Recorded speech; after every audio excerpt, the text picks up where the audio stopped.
So thank you very much for coming today. The last time I was in Cincinnati, I was a little kid. I must have been a very little kid because I don't even remember it. My father was born here, and both my parents grew up here. And so when I was very, very young, I remember visiting family here, but must have been under the age of 10 since I was here. So this is my first time here as an adult. So Srila Rupa Goswami tells us that we should always do what? What should we always do? Always remember Krishna and never forget him. Is that easy? It's easy. Oh, you don't need to be here for this seminar then. Srila Vishwanath Chakravarti Thakur says it's not so easy, and therefore we say, at least remember Krishna during your sadhana. At least remember Krishna when you're chanting Hare Krishna, when you're reading the Shastra. But we want to get to the point where we are conscious of Krishna all the time. Correct? So how to do that? Now, it's very interesting in the Bhagavad Gita. When, Arjuna keeps saying that he wants to walk away from the fighting and just be a beggar or something, right? And he keeps arguing with Krishna, you're telling me to do this buddhi yoga, this yoga of intelligence, and then you're telling me to fight, and those seem contradictory. So then finally Krishna's like, all right. If that's what you want to do, fine. So go to a sacred place, close your eyes, half closed, stare at the tip of your nose, forget about your family, just eat fruit and roots in the jungles, chant Om. And Arjuna's like, Chanchali Himana Krishna, I said, my mind's too unsteady, and what happens to the people who try this and fail? So at the end of that chapter, Krishna says, Yogi no api sarvesham madgaten antaratmana shadavam bhajate yomam samayuktitamo mataha. Those who always think of me are the greatest yogi. And then he goes on to talk about how to think of him. So you might assume that Krishna would start talking about how to think of him in his leelas, how to think of his transcendental form and his qualities, but he doesn't. What does he say in the 7th chapter? Think of me as the taste of water in the light of the sun. And it's very interesting that many, many times when Srila Prabhupada was asked, how do you see God? He would respond with these verses. Many times. If people would ask Prabhupada, are you seeing Krishna? He'd say, yes, and you can see also. Are you seeing the sunlight? I was recently in New Vrindavan, and Varshana Maharaj was telling me how Prabhupada met with some local farmers. And they said, we don't have time to just chant Hare Krishna. And Prabhupada asked one of his disciples, what would you tell him? And this disciple started saying, well, in the Bhagavad Gita, Prabhupada says, no. Then some other devotee says, some philosophical thing. Prabhupada said, no. And he looked at the farmers, he said, do you see the sun? Do you see the rain? Where is that coming from? There's one time in Tokyo, when one young man said, how do I see God? And Prabhupada said, you see God as God is directing. See him in the taste of water and the light of the sun. Prabhupada particularly liked that verse from the 7th chapter of the Bhagavad Gita. So one of the reasons that I joined the Hare Krishna movement and left the religion of my own family was that I wanted a way to be spiritual all the time. And I find it interesting that in our Hare Krishna movement, mostly what we teach people is sadhana, which is good and right, and I'm glad we do that. But that's not enough. Just teaching people, okay, you should have a regular time when you do some prayer and meditation and worship and study. That's good. But what about the rest of the time? Now you'll notice that Bhagavad Gita is also about the rest of the time. Mam anusram yujachat, think of me while you're fighting. Doesn't seem very meditative to me. I don't know, at least I can't remember any lifetime in which I've been a warrior, so maybe it is meditative, I don't know. But it seems rather distracting. If people were trying to kill me, like seriously, actually trying to kill me, and if I was trying to kill them. Seriously, I mean, it's hard for me to imagine something like that. But if I do my best to try to imagine that, it seems like something where it would be very difficult to think of anything other than staying alive and killing them. But Krishna is saying, while you're doing this, you should remember me. So a lot of my interest in the Hare Krishna movement is teaching people to do this. So I'm not going to be teaching career dharma here, but I have some career dharma books. Evidently, Chandra Moli told you all to buy one. I don't think I only brought 5 with me. So you'll have to get them online when we run out. But career dharma is how to spiritualize your work.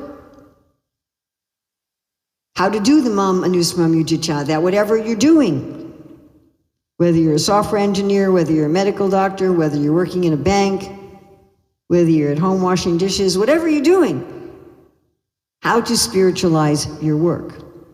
And what we're going to look at tonight is how to find Krishna in everything around us.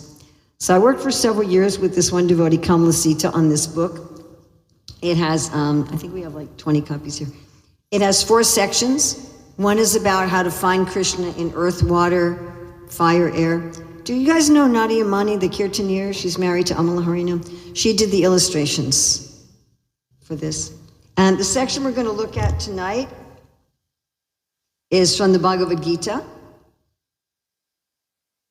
So what Krishna says he is in the Bhagavad Gita. That's this section here. And we've done this book in like lots of just little meditations. You don't have to read this book cover to cover. You can just open it anywhere and look at one of the pictures or read one of the little meditations and say, well, I'm going to meditate on this today. Then we also have a section, which I don't know if I'll get to do that, probably not tonight, from the Bhagavatam of the universal form and how we can see from the 2nd canto, from the 8th canto, like his 2 nostrils are the generating center of breathing and of all other airs. So we have all of these from the Bhagavatam. And then we have at the end, oh, this is a nice one, the ocean is his waist. I always like that. And at the very end, we have from the Nectar Devotion, from Krishna's 64 qualities, how we can be reminded of Krishna's 64 qualities in the world. So tonight we're going to be looking at the Bhagavad Gita. And I understand that Mahatma Prabhu regularly comes here. Yes? Is that true? Okay. So we have a special surprise for those of you who stayed at the end of the class. We have a special surprise from Mahatma Prabhu. Okay. So what time am I supposed to end? Huh? No time. Okay, well, I don't know about the rest of you, but I have this funny thing called a physical body, and it has to do this funny thing called sleep. No time. Okay. And do you have prasadam afterwards? You do, okay. And we have a limited number of books if you're interested. We also have, this is a nice book also to read with your family. But we have a book about chanting, how to chant, how to become free of the 10 offenses. We have a novel, a Krishna conscious novel, how to go from material life to Krishna prema. So that's not for kids, it's written for adult level, although teenagers also like it. And then the Bhagavad Gita, that's actually a book, a teaching book on the Bhagavad Gita. It's a simplified study guide. It was written for use in Gurukulas, like age 5 to 18, though I know a lot of adults who like it as a simplified study guide with 48 key verses and chapter summaries and things like that. All right, you ready to find Krishna in everywhere and everything? All righty. So we're going to start with chapter 7. So Krishna says that he is Om. Actually, he says this 3 times, that he is Om. So in the beginning of creation, what first created the whole material universe is sound. And that sound is Om. And actually everything is pervaded by sound, from subtle to gross. So even the gross elements, just like this is solid matter, but you all know that it's actually not really that solid, correct? You all remember that in science? It's really mostly space. And the molecules and the atoms here are in motion, correct? So if there's motion, then there's vibration and there's sound. And actually this sound Om is pervading everything. And perhaps one of the most interesting is that Krishna says that he is all sounds. And Srila Prabhupada likes to talk about this as well. And there's at least one lecture where he says, if you don't want to chant Hare Krishna, you can find Krishna in all the sounds. So this is a very quiet room. Okay, we can hear a little bit of traffic.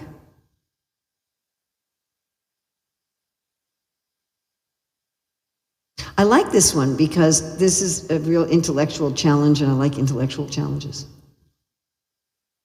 I mean, you'll hear some sound and then to think, how is that Krishna? How is the person coughing? How is that Krishna? How is the car in the road? How is that Krishna? How is that sound Krishna? How is that sound Krishna? And Prabhupada talking about this, he says actually all sound is originally spiritual. When we see that it's connected with Krishna, then it regains its spiritual quality. The sound of your water, of rustling fabric. How is that Krishna? So I really like meditating on this one. And it's something you can meditate on pretty much always because there's almost always some sort of sound.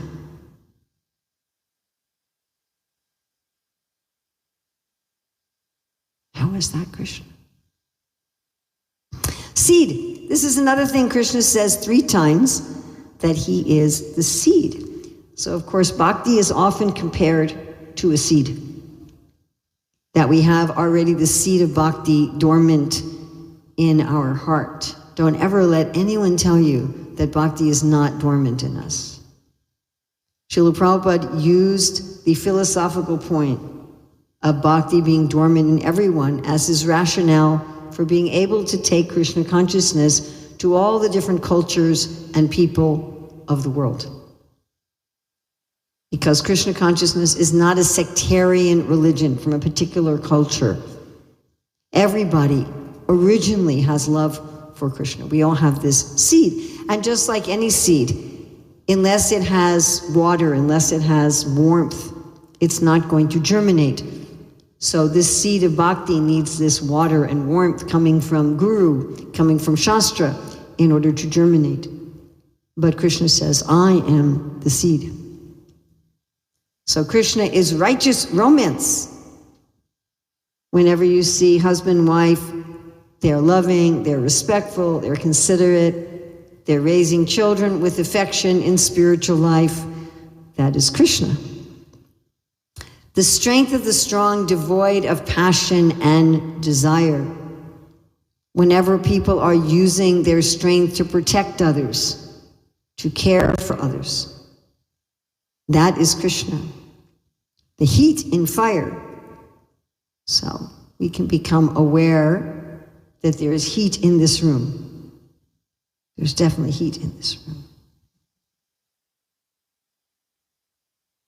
Can you become aware of the heat in the room? And there's heat in our own bodies. Many years ago, one devotee gave me this scientific video. It started out with some scientists saying that the universe is a cold, impersonal machine. But that's not a fact. Krishna is heat, he is warmth. So we associate warmth with life. When the soul leaves the body becomes cold, correct? And we also associate warmth with love. We talk about it, a warm embrace as opposed to a cold look. Whenever we are aware of heat, we can remember that Krishna is full of life and full of love. And this is something we can always remember. There's always some heat. Even outside on a cold day, there's some heat or we would immediately die, correct? Or even when it's really cold, maybe you walk into your warm house, you build a bonfire outside. Krishna is the heat and fire, the original fragrance of the earth. So our smell particularly alerts us to purity and impurity. Smell is one of the main ways we have of telling whether or not something is pure or impure, whether it's healthy or unhealthy. And you know that the majority of our concept of taste is actually smell. Our taste in and of itself has just 6, 7 gross abilities, but all the varieties of flavor that we find in food are from smell. And the smell is coming from the earth. It's Krishna. And how amazing is it? I mean, we have, of course, different smells of different flowers. So here we have carnations, which smell a little different than chrysanthemums, and I'm sure these roses have absolutely no smell at all. But actually, you know, roses that have smell. And how is it that all these different flowers are growing out of the same earth, and yet there's so many varieties of fragrances? Srila Prabhupada says that even if you don't study the scripture and you don't have a guru, you can find God in the fragrance of a flower. But these various fragrances are there in the food that we eat. You know, if you think of the different tastes of the different food, each different type of bean has a different taste, each kind of grain has a different taste, each kind of vegetable has a different taste, and those fragrances are coming from the earth. This is something one can meditate on, right? When burning incense, when smelling flowers, when eating food, that each of these fragrances is actually Krishna. And the Bhagavatam, it says that all the rasa, all the pleasure, is on the tongue of the Lord. And of course, when we're eating prasadam, Sri Chaitanya Mahaprabhu said, what we're eating is the taste of God, this special flavor.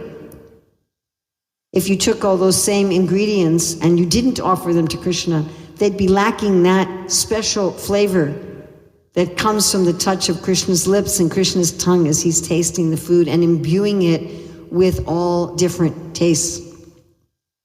The penances of ascetics. So what is penance? Penance means you do something wrong and we do something to fix it, correct? Right? You break something, you clean it up, maybe you buy a new one. You damage a relationship, you apologize. The most basic type of penance is an apology. Our apologies, genuine apologies, are they easy or hard? Hard, they're very hard. Right? And one time, one devotee posted something on social media. He said, my superiors have told me to apologize, so for any of you who are so sensitive that you were bothered by what I wrote, I'm very sorry for that.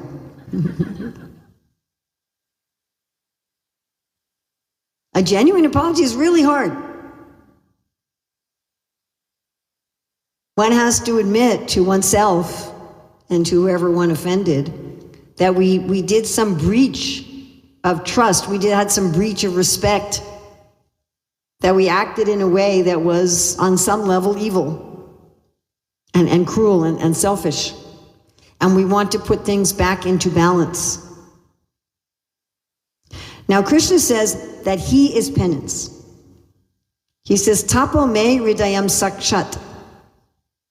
That tapasya is my very heart. And atmaham tapaso.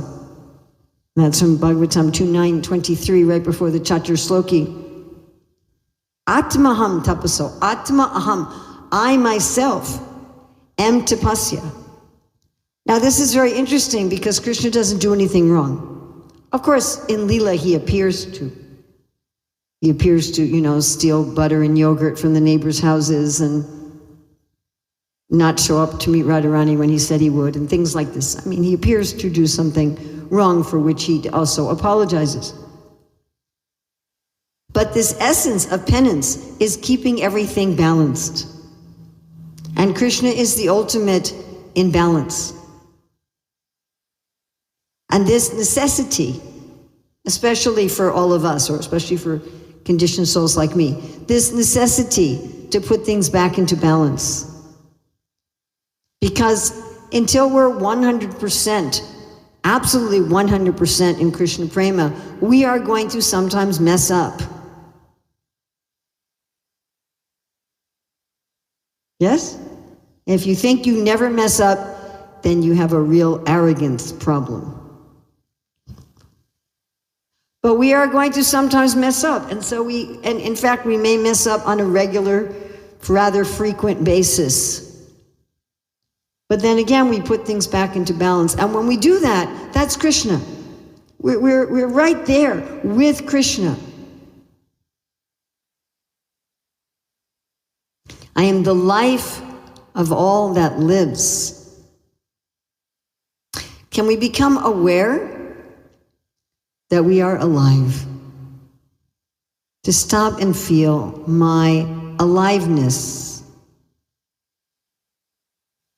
my sense of being full of life. I'm full of life. And in this room are so many other people who are also full of life. And so many little microscopic beings that are also full of life. And outside, so many plants and insects and birds and people. The whole world is full of aliveness. And that aliveness is Krishna. That sense of being alive.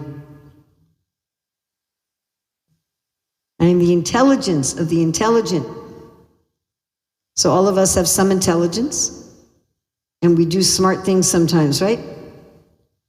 Isn't that cool when that happens? You do something like, whoa, that was smart. Just remembering, I think I was 9, and I was doing a puppet show for school, and I wanted to have 3 puppets, but, I only have 2 hands.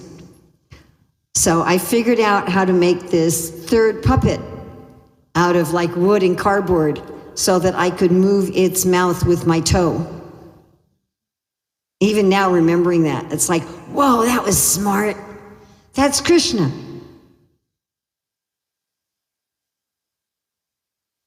The prowess, the teja of all powerful people. This is skilled strength. Teja also is the result of good health. Ojas and tejas, according to Ayurveda, are the result of good digestion and good health. When we're radiating good health and energy, or when we have some skilled strength that we've practiced, that is Krishna. I am the light of the sun. So this also Krishna says 3 times. So I don't think we have any sunlight in here at all. First of all, the sun's gone down. Yeah, so the only sunlight we have here is indirect through the artificial light. So do you have any idea where the electricity is coming from here?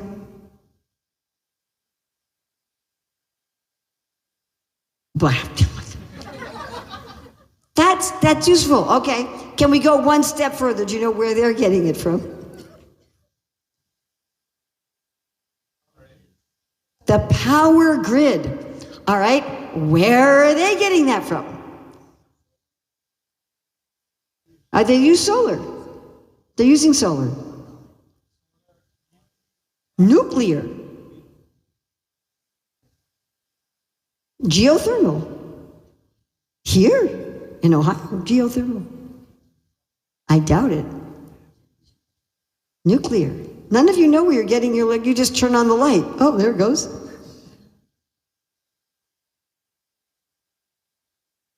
You're all just guessing.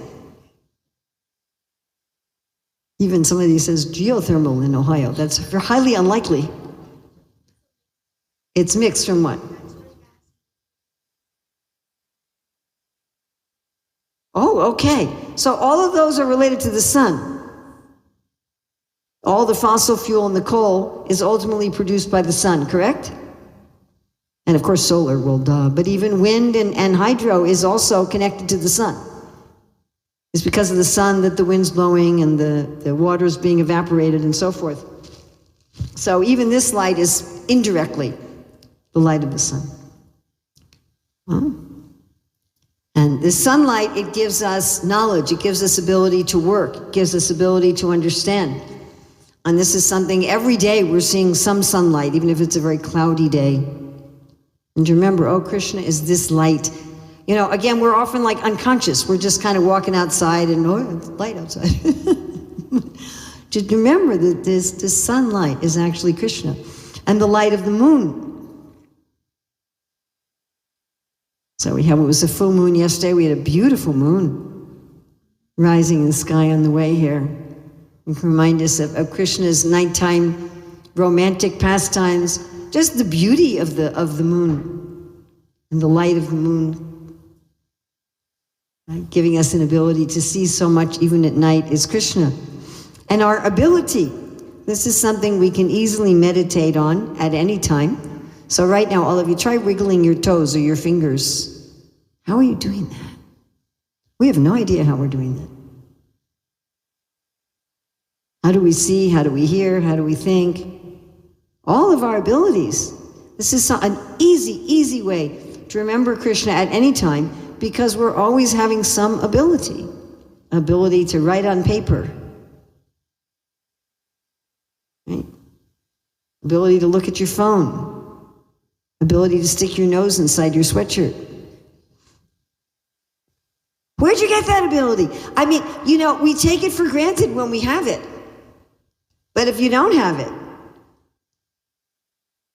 So last May, I broke my right hand, and I really was, I was like, wow, I'd never really appreciated having two hands until I didn't. I had to brush my teeth with my left hand, and it was very difficult. And I thought, I hope I never forget. My ability to have a hand that works. We just do things and take it for granted that we can just do things. But everything we do, that's actually Krishna, that ability. And then, of course, the taste of water.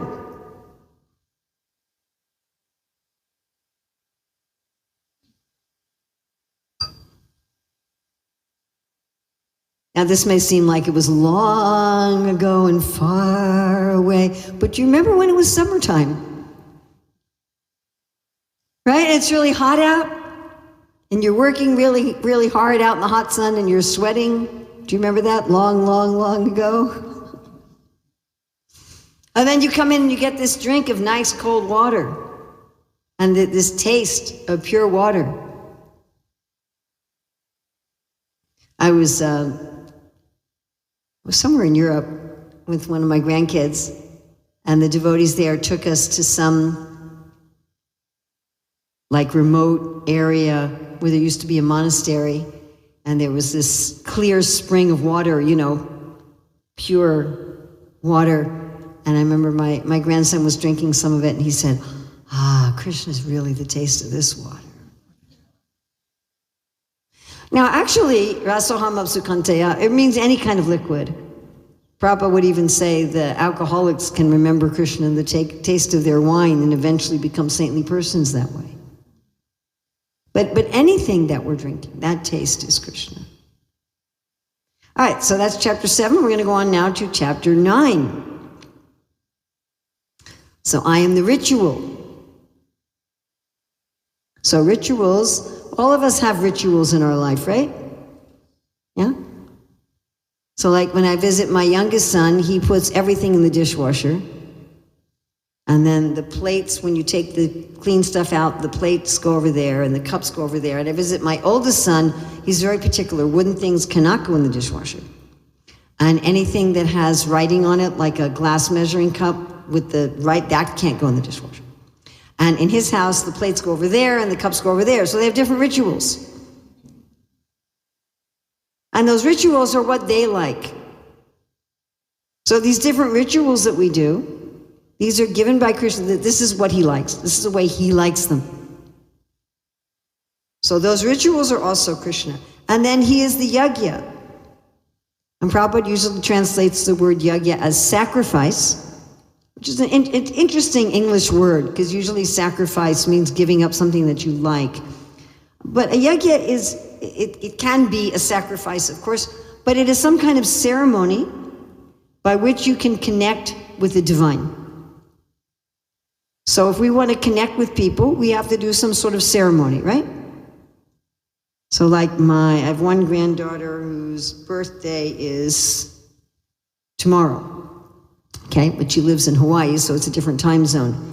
So if I want to connect with her, I have to do a ceremony. I have to have a phone. My phone has to be in a network. has to be charged.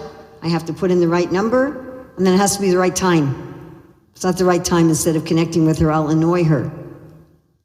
She'll say, Grandma, why are you calling me at 1 a.m? So most of these Vedic ceremonies are like that. You know, you have to do them in a very certain way, a certain time, with certain mantras, otherwise you won't make the connection. So these different ways of connecting are what Krishna likes. Just like even human beings have different ways of connecting. I have so many different apps for connection because I have all different people who want to be connected with in different ways. Right? I have my son who works for Microsoft, so he wants to connect on Teams. And then I have my friend who doesn't want to use anything from Meta because they're taking all of your data, so I have to connect with her on SMS. Then I have other people who only like to use Messenger because it has some bubble that comes up on their phone, and they can do other things at the same time. So I have all different ways I have to connect, and I have people who want to use Telegram. And how many different apps do I have for connection? I don't know, probably at least 6 of them that I have to use for different people because they have different ways that they want to connect. So these different yagyas are Krishna saying, this is the way I want to connect with you. You want to reach me? You want to communicate with me? This is the way. And because there's no difference between Krishna and Krishna's desire, therefore the rituals that make up the yagyas and the yagyas themselves are also Krishna. The offering to the ancestors. So Krishna very much cares about maintaining good and proper family traditions and respecting elders and keeping culture. Of course, this was one of Arjuna's arguments against the fighting, that it would mess up tradition, it would mess up culture. The healing herb. So all of us know what it's like to be sick and take some medicine and feel better. And even a lot of the modern pharmaceuticals are derived from plants, right? Or they're synthesized some chemical that's originally in plants. This active principle of healing. And something to remember, right? Whenever we're taking any kind of medicine, oh, Krishna he's the active principle of healing in the medicine. The transcendental chant, so Krishna says he's all sounds, so of course he's especially the sound of his name. So he's the ritual, he's the yajna, and he's all the ingredients. Every aspect. And every religion talks about God as the Father. So all of us have fathers. I hope that you all have a good relationship with your father. Many of you probably are fathers. And every day we are seeing so many fathers. So if we think about what is a good father provides for the children's education and food and clothing and shelter and extra things too, toys, friends, right? Sports. So if you take like your ideal father, and you can multiply that thousands and thousands of times, the love and the concern, the care, that is Krishna. But he also says that he's the mother.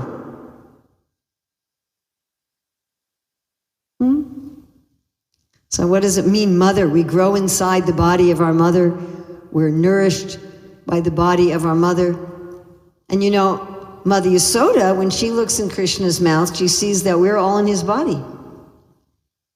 That's such a funny thing. When Lord Brahma is saying his prayers in the 14th chapter of the 10th canto, he says, Mother Yasoda looked in your mouth and saw that we were all there, including Lord Brahma. She saw Lord Brahma there. And Lord Brahma is saying, how am I talking to you outside? Because Mother Yasoda didn't see a picture or a movie. I mean, she actually saw herself. She actually saw Lord Brahma. What do you think, ladies? How is that possible? How can Lord Brahma be inside Krishna's abdomen and yet talking to him outside while he's inside? Is that possible? Inconceivable, isn't it? So we're actually all inside the body of the Lord. And we're nourished from his body. All of the food we're getting, all of the air, the water, it's all coming from his body. And both parents, but I think perhaps especially mothers, tend to love their children no matter what, isn't it? Right? Even the child becomes a heinous criminal, the mother still has love for the child. She may think it's a good idea that he's in prison, but she still loves the child. So Krishna always loves us, even when we really mess up. He never stops loving us. He never stops feeling affection towards us. And I am the support. So what supports us? So the foundations of the buildings supports us, the earth supports us. We say, how does he support himself? We usually mean your work. Maybe our families, our friends, the companies we work for. But all of those things can crumble, right? Yes? Correct? But Krishna never crumbles. He's always there. He's always there as our support. And the grandfather. So Prabhupada says that the grandparents are even more affectionate than the parents. My granddaughter's husband likes to quote this thing from the Bhagavatam that says that the grandson can joke with his grandmother.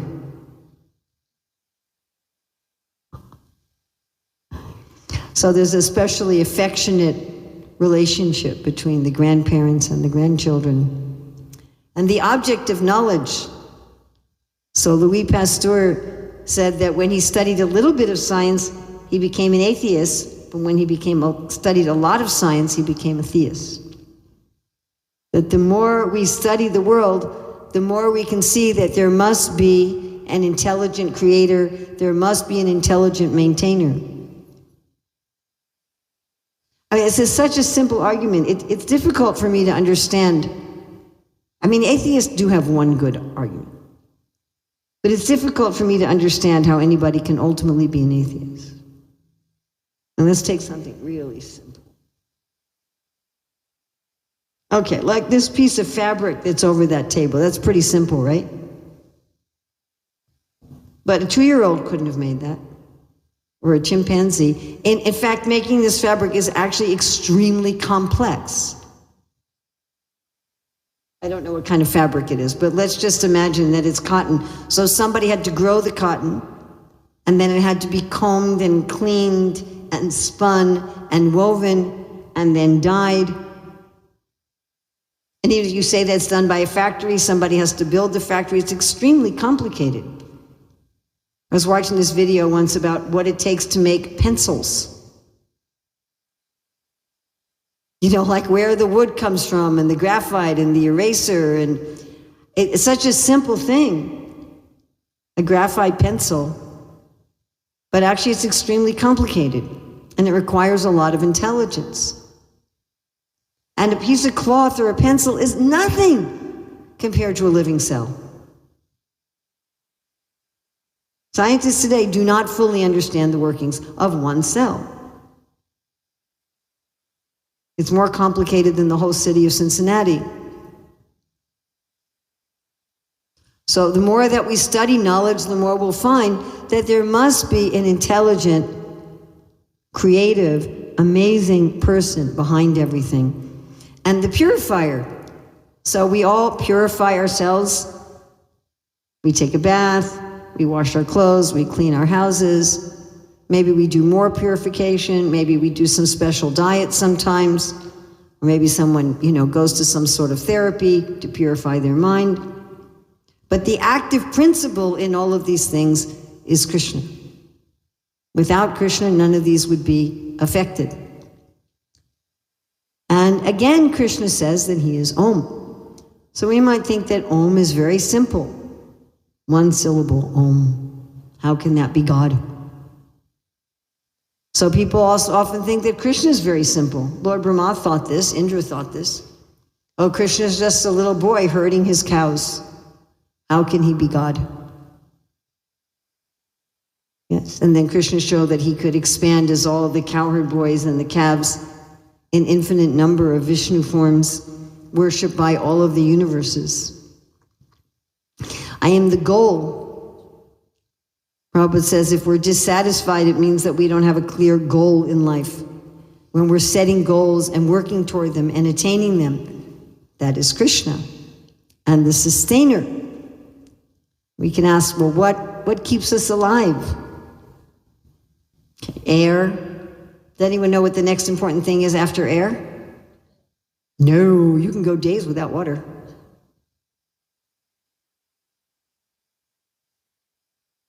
What's the next most important thing after air? Not water. You can go at least 3-4 days without water, sometimes 7, up to 10 sometimes. Okay, without air, we need air like in 6 minutes we can go maybe. But this next thing, maybe 20 minutes max, we can go without it. Temperature.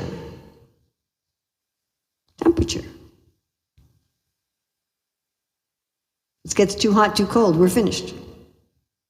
So air, temperature, water, food. We can think of what sustains us emotionally. Our family, our friends, our hobbies, our recreation. But actually, it's Krishna sustaining us. Did I say something wrong? You want to correct me? That's all right, you can correct me. Did I say something wrong? Yes? No? Something you want to add? Okay. So ultimately, it's Krishna sustaining us. And he's sustaining us even the body's finished. He's still sustaining us spiritually. And the master. Well, this is not very popular in 2025. That Krishna is the master. There's so many books written on leadership. Not very many books written on servitorship. I don't know very many parents who say to their kids, I want you to grow up and be a servant. That's why I want you to grow up and be a leader. How many of you have ever had a really good boss? Anybody here ever had a really, really good boss? Wow. That's the greatest percentage of hands raised anytime I've asked this of any audience. You're very, very fortunate. So when you have a good boss, you can just relax and do your work, isn't it? The boss is taking care of the management stuff. I don't need to worry about it. Twice in my life I've had a really good boss. Like you can just do what you need to do. Like just do my job. And they're taking care of everything. You're just peaceful. Right? And you're going to be taken care of. So Krishna's that kind of a master. He's that kind of a master that when we work for him, we can just focus on our service and we know that Krishna's got everything under control. So there's a really nice story I read by a Christian author. He said that he and his wife and their 2 children, ages 3 and 5, got in the car. So they're driving, and first they stop at a grocery store, and he waits in the car with the kids. Wife goes out and buys some things. And then they stop at a gas station. So he gets out, puts gas in the car, pays for the gas. Then they stop at a friend's house. His wife gets out and drops some of the groceries off at the friend's house. Then driving down the highway, he's driving too fast, and the police come with the siren and the lights, and give him a ticket. And then they're driving another 10 minutes, and his 3-year-old says, Daddy, where are we going? And he thought, wow, we've already been in the car like 45 minutes.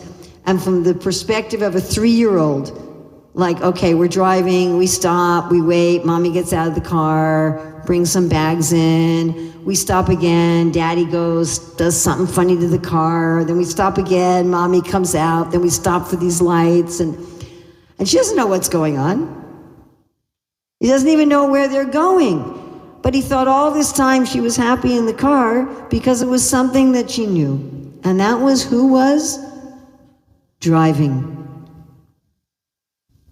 So often we don't understand what's happening in our life. Just had a long conversation with this one devotee, and she was saying, this isn't going right, and this isn't going right, and this isn't going right. Where's Krishna? So we don't always understand what's happening. We don't even know where we're going, but we know who's driving. And Krishna's the master. He's a good master. And I am the witness, so we don't always like this one also. Oops.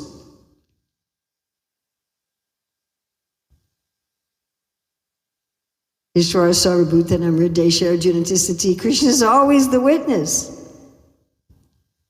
He's there as the light of the sun. He's there as my very life. He's there in my heart. He not only sees everything I do, he sees everything I think, everything I feel. Ouch.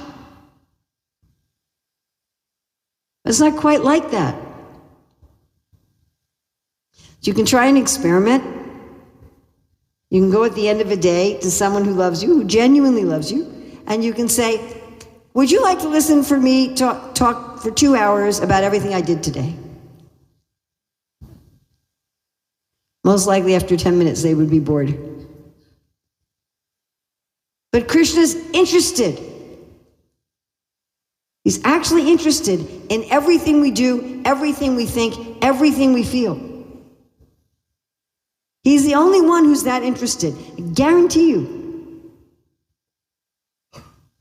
He really, really cares. I am the abode. This is a nice one. How do we feel when we go home, right? I can relax, I can be myself, I can be authentic in my home. Actually, Krishna's everywhere. And at any moment, we can rest in him as our abode, as our authentic self. But this is something we can remember every time we go home. Every time you walk in your home, Krishna is the abode. And the refuge. Prabhupada compares Krishna to an umbrella in 321:17 purport. He says that Krishna is an umbrella sheltering us from the sun, from the rain of life. Actually, on Krishna's right hand, there's an umbrella. Right there. And then on his right foot also, there's an umbrella. Something nice to think about sometimes during japa, and when we're chanting under the shade of Krishna's feet or under the shelter of Krishna's hand, that he's an umbrella, sheltering us from the material energy. And the most dear friend, so I hope everyone here has at least one friend. Everybody have at least one friend. So what's a friend? Somebody that we can feel some sense of equality with, that they really know us. We do fun things with them. If we have some trouble, they'll take care of us. They have some trouble, we'll take care of them. They have our back, we have their back. So again, you take this concept of friend, we multiply it millions and millions of times. What a dear friend Krishna is. And the creation and the annihilation. So we find both of these fascinating. Like little children, they liked. So little children, they make towers out of blocks, and then what do? They knock them over. It's fun. We're all interested. We're just as interested to see buildings demolished as buildings built, correct? I was reading about this one lady, the way she makes her living is she makes videos of knocking down buildings. Like domino buildings. She builds these buildings, that complicated buildings out of blocks, and then knocks them down. And so many people watch them that's how she pays her bills. The basis of everything.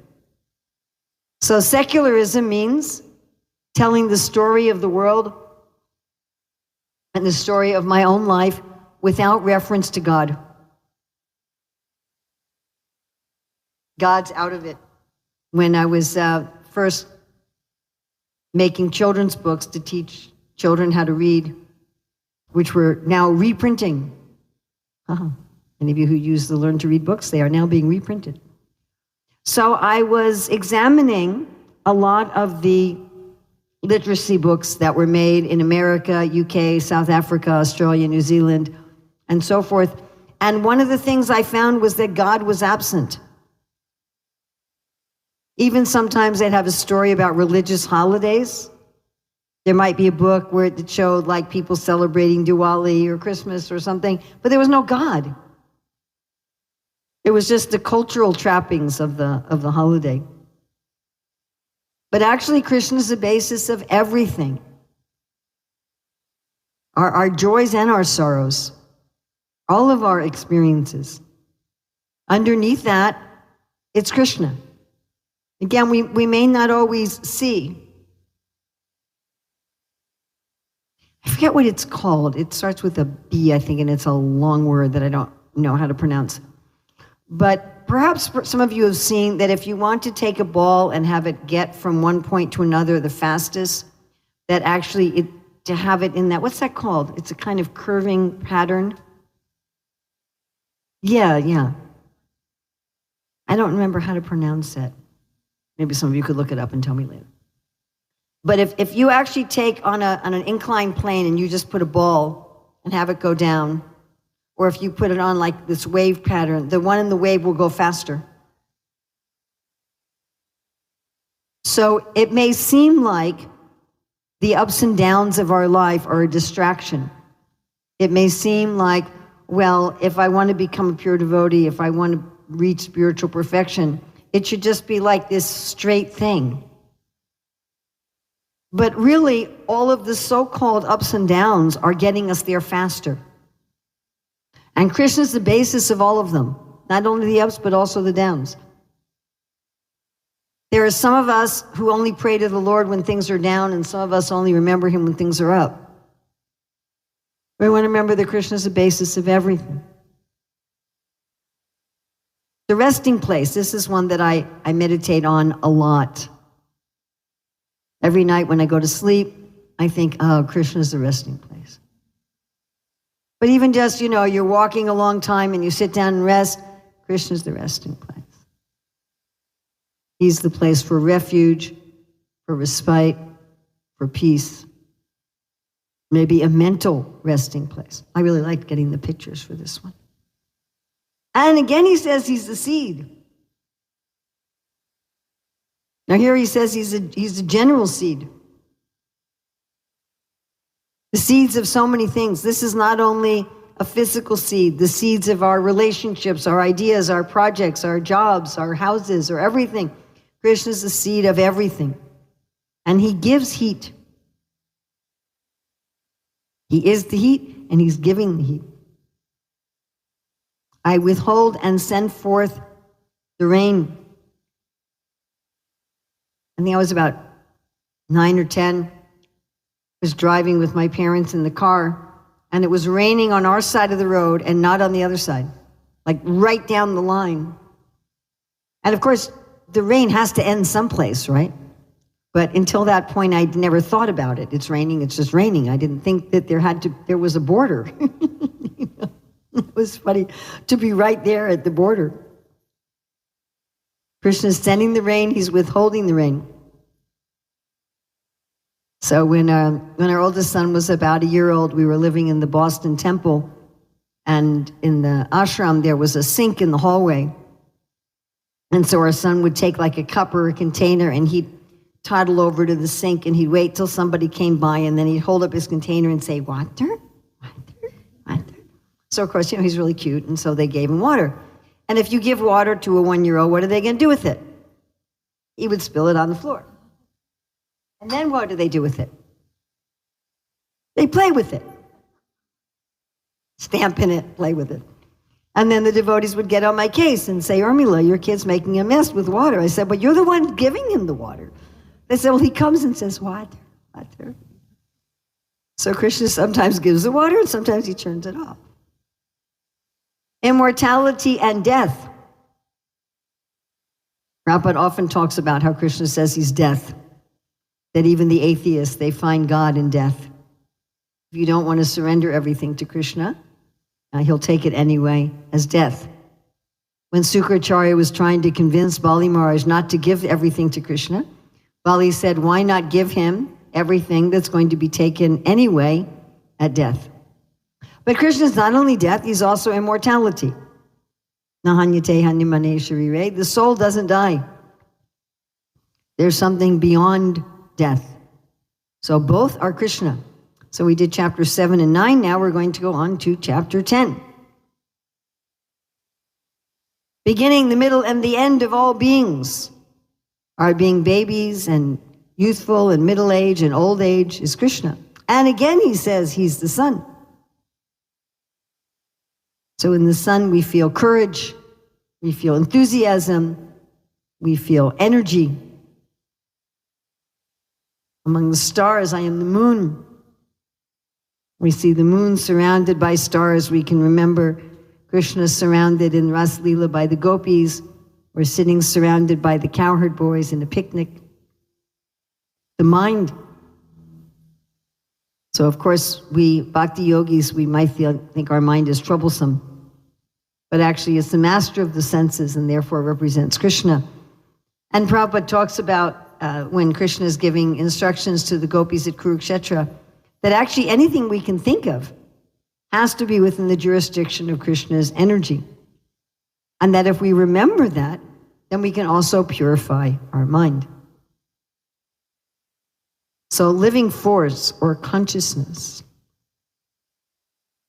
Can we become aware that we are aware? I'm aware of how I'm sitting, where my feet are. I'm aware of where my ears are. Even if I close my eyes, I'm aware of the space behind me and in front of me and to the sides of me. I'm actually full of awareness. And everyone else in this room is also full of awareness. Even the plants have an awareness of where is the sun, where is water. That consciousness that pervades the world is Krishna. And he says he is Lord Shiva. Of course, Lord Shiva causes the destruction. And Lord Shiva is in charge of the difficult beings in the universe.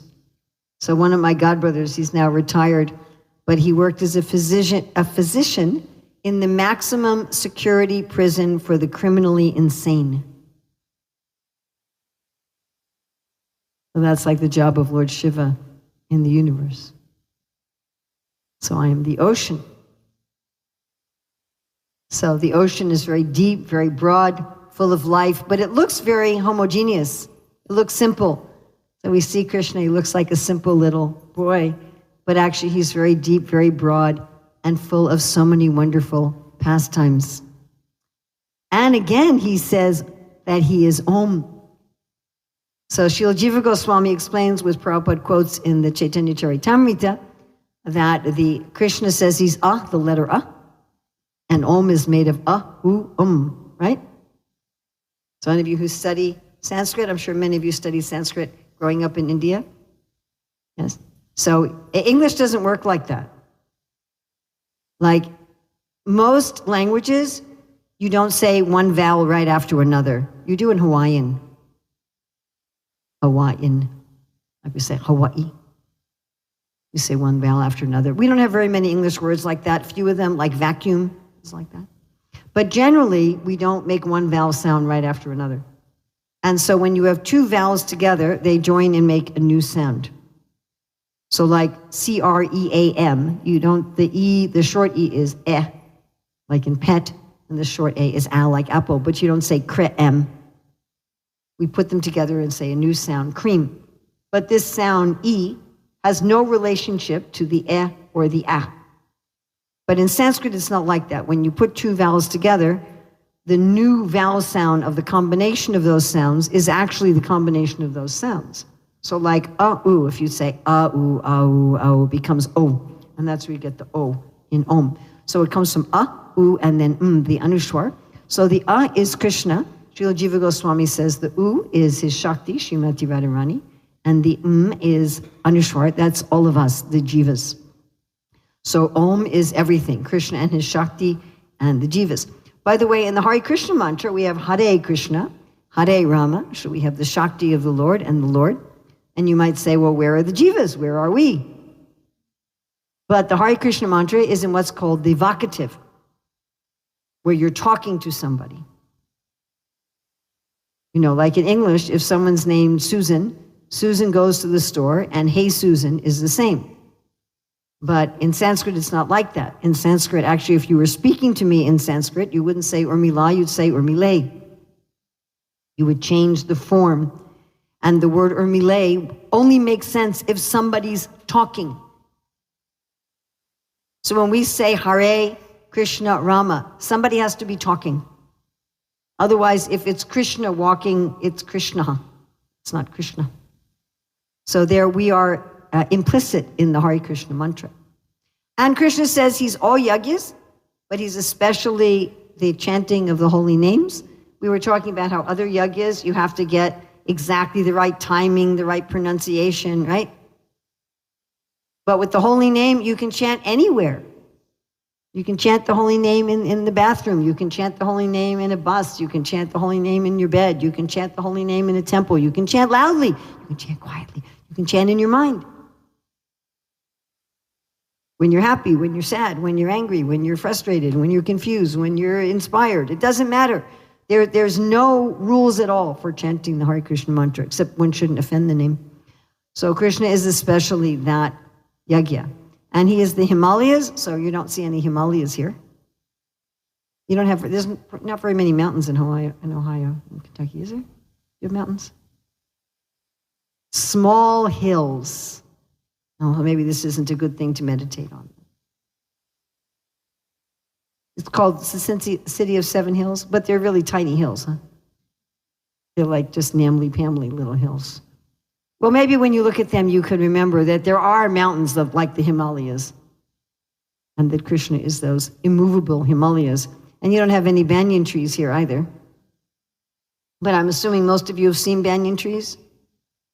Yes, like in Delhi, there's tons of them. Like every street has a banyan tree on it. And you've seen big banyan trees. And really big banyan trees, you can't tell where they begin and where they end. You can't tell what's the original trunk.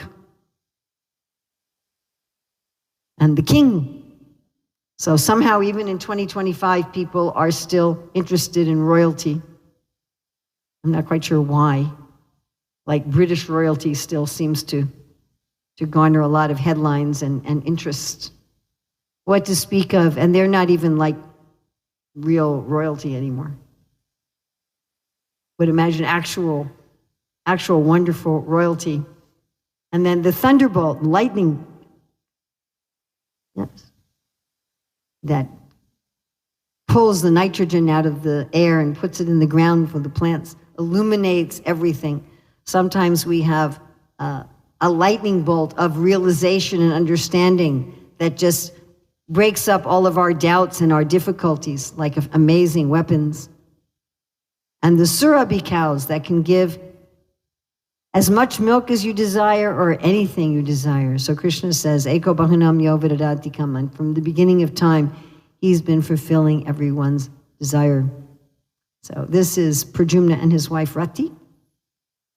So there are many reasons why people have children, but Krishna says of all of those reasons, he is the love between the husband and wife.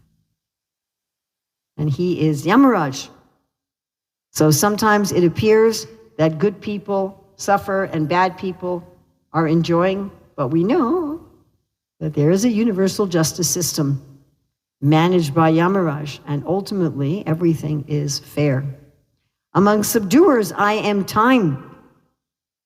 Everything gets worn away by time. We may try to use time, to beat time, to save time, look forward in time, but ultimately time is wearing away everything. But if we remember that Krishna is time, then in this moment, in this moment, in this moment, in this moment, in this moment, I can connect with Krishna and therefore I will not feel that time is taking away my desires in this world. The lion that roars and scares all the other animals, like when Krishna speaks in the Bhagavad Gita and the demons run away. The wind. If you hang up your laundry outside, I don't know if anybody ever does that.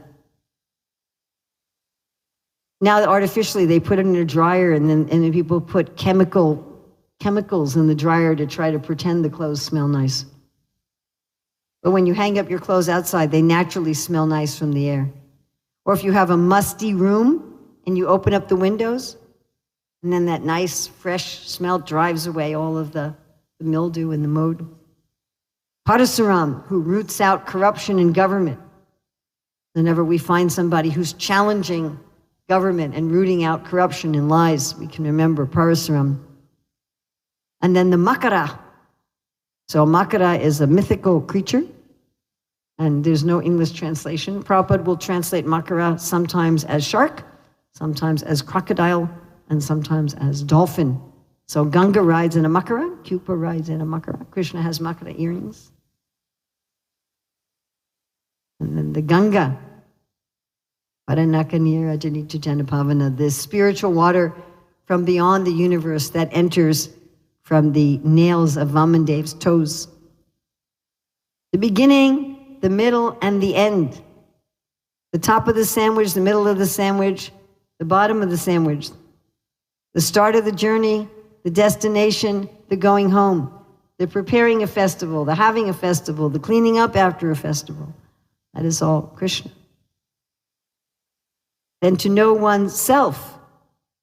So Krishna says in the 6th chapter that when we know ourself, we will relish and rejoice in ourself. We will think there's nothing further to be known, and we won't be disturbed even by the greatest difficulty. Therefore, of all of the things to know, the greatest to know is the self. Srila Rupa Goswami says that we have 50 or 55 of the qualities of God.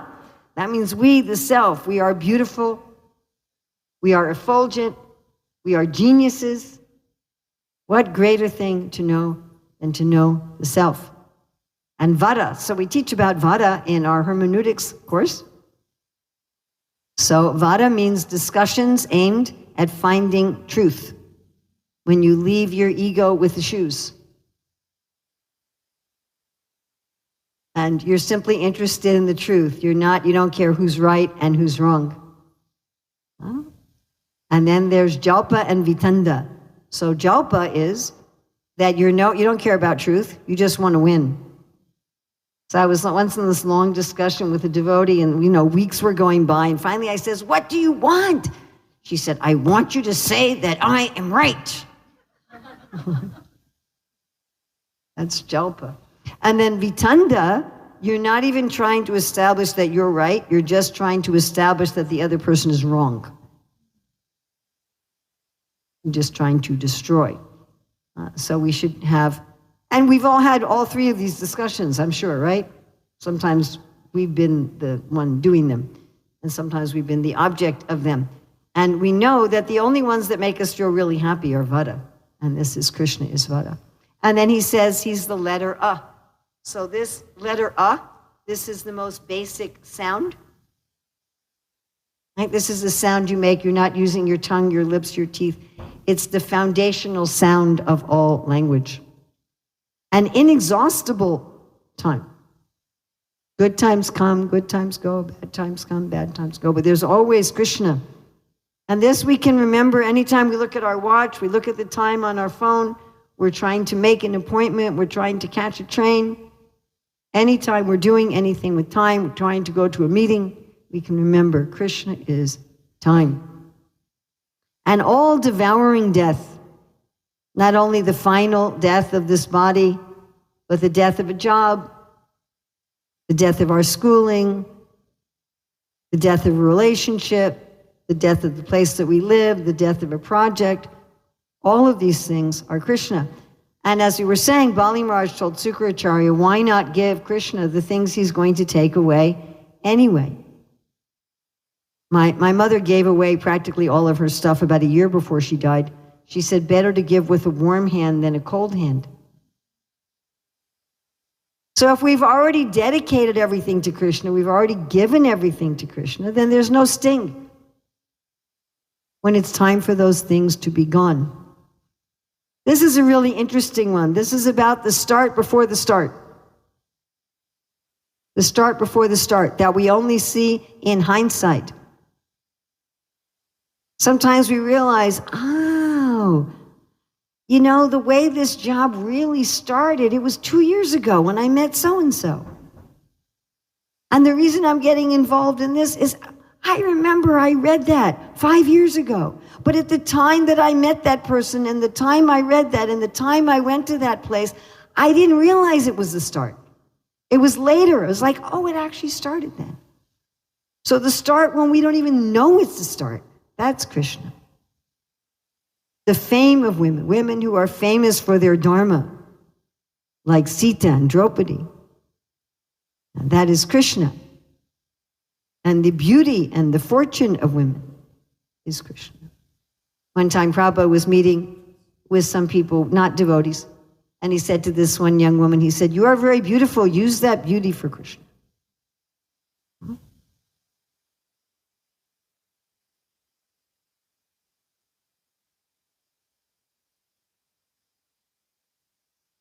It's particularly considered a feminine opulence.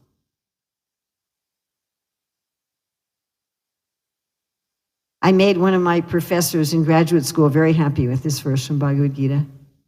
She was a rabid feminist, would be a way to describe this lady.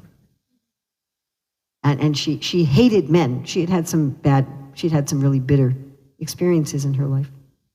And she kind of, because I was going to graduate school in Sari and Tilak, and so she kind of had an attitude about me, like you guys, put down women or something. And in one of my papers, I quoted this verse from Bhagavad Gita, and after that, she completely switched her dealings with me.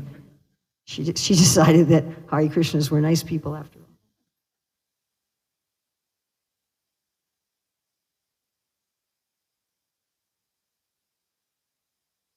So the beauty of women, the fine speech of women. So it says in the Bhagavatam 9:5-7 that Sudarshan is the master of speech.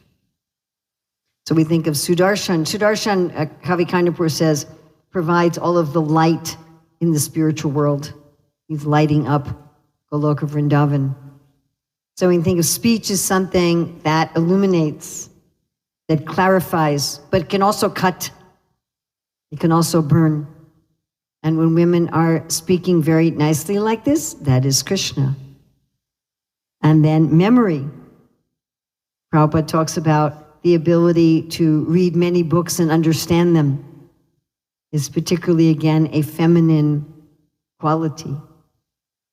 And of course, women juggling so many things in a household and what this kid likes and that kid likes and what do I have to do? That is Krishna. And intelligence, or Meda.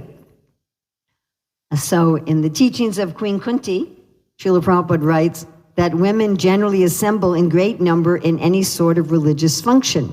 In every country and in every sect of religion, it appears that the women are more interested than the men. So I think we're about equal here. But sociologically speaking, women outnumber men in almost every religion. And Prabhupada talks about how women much more easily accept the supremacy of God. So there's a very famous verse that uses this word Meda in relationship to Sri Chaitanya Mahaprabhu. Anyone know that verse?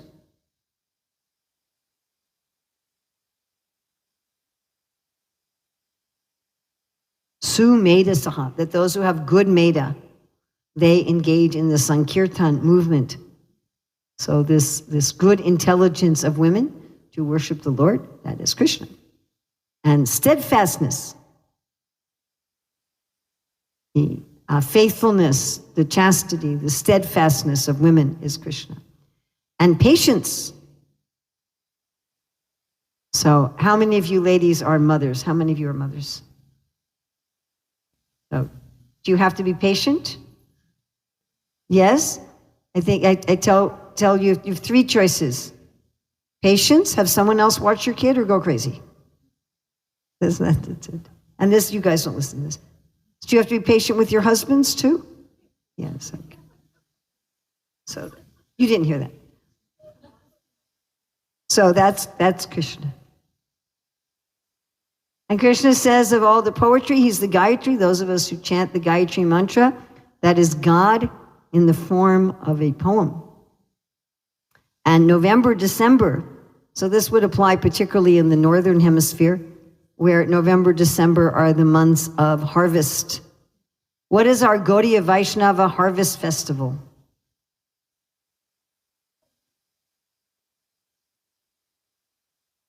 Our Gaudiya Vaishnava harvest festival. That's spring. Govardhan Puja, yes. Of course, we just had our American harvest festival, which is Thanksgiving. But so Krishna is saying he is these months of harvest, of plenty. And then he is also spring. You were saying Panchami, that's spring. And Krishna is ever youthful, and we're reminded of Krishna's youthfulness in the season of youthfulness of all of the plants and the animals, all of the flowers coming into. Yes. You like that picture? I spent a lot of time doing that one. The gambling of cheats. So gambling is a very interesting kind of cheating. Usually, if someone cheats you, you don't know they've cheated you until later. I have a good friend who was cheated out of a lot of money because, somebody called her up and told her something about her accounts that wasn't true, and you don't realize later. You look in your bank and you're like, oh my God, $5,000 is missing. But in gambling, it's open.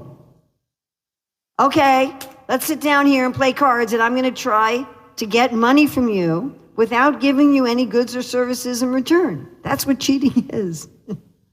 Sure, let's do that. So gambling is a very interesting kind of cheat. It's open cheating. Of the splendid, I am the splendor. The wow factor. Srila Rupa Goswami says, for any kind of rasa, there must be some adbhuta ras. There must be some wow in order to have any kind of pleasure. And that wow factor in anything is Krishna. Victory. Sense of victory is Krishna. Adventure. Actually, Srila Bhaktivinoda Thakur says we should see our whole life as an adventure with Krishna. The strength of the strong. So before Krishna says he's strength without passion and desire, but here he says he's all strength. So what did Hiranyakashipu ask Prahlad about strength? Yes.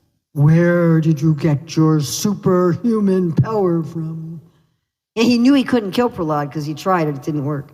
So now he was trying to kill Prahlad's source. And what did Prahlad say? Same place you get yours. So even the demons, their strength is Krishna. And if we feel safe walking down the street because criminals are in jail, that punishment of criminals is Krishna. This is a really interesting one. Morality. So we don't win all of our battles, right? Sometimes we lose them, but sometimes we keep our integrity. Maybe we lost the battle. Maybe we didn't get what we wanted. Maybe we didn't get what we fought for, but we didn't lose our principles. Have we all done that?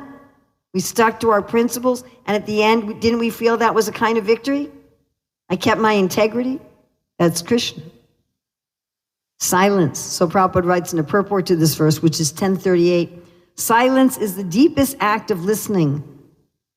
He writes, among the confidential activities of hearing, thinking, and meditating, silence is most important because by silence one can make progress very quickly.